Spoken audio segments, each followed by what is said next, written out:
ყველას გამოგვიცდია ხო იმ სიღარიბეში რო ვართ და მადლიერები ვართ, როგორ ძლიერები ვართ და უფალთან ახლოს რო ვართ სულიერად, ხოლო ყველაფერი რო გვაქვს, როგორ თანდათანობით გვაუწყდება ღმერთი და მადლიერებასაც კარგავთ. ასე რომ მივენდოთ უფალს, უფალი არაფერს არ დაგვაკლებს, ძველ აღთქმაში ვინც მეორე დღის სამყოფს აიღებდა, რომ მეორე დღეს სოფელშიელი არ დარჩენილიყო, მეორე დღეს მანანა არ ვარგოდა, ის მიჩნდებოდა ერთ-ერთის ფარგლებში იყო ხელმისაწვდომი და ვარგისი საჭმელად მანანა და ესე უფალი ამცნებდა და ასწავლიდა ისრაელიანებს და თითოეულ ჩვენთან გვასწავლის უფალი რომ დღეს რომ გაძლევ ხვალს მოგცემ, ღმერთი არ იცვლება არასდროს.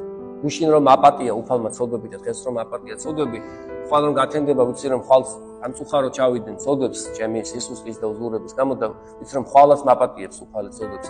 არა ისე რომ მე უფალი მაპატიებს და ძალი ჩავიდინა ცოდვა. ეს არის ჩვენი უძლურებები, ჩვენი სისუსტეები, რომლებიც უფალს მივანდოთ და აბსოლუტურად გქონდეს ღმერთის იმედი. ღმერთის იმედი მოდის ღმერთის რწმენიდან და ღმერთის სიყვარულიდან.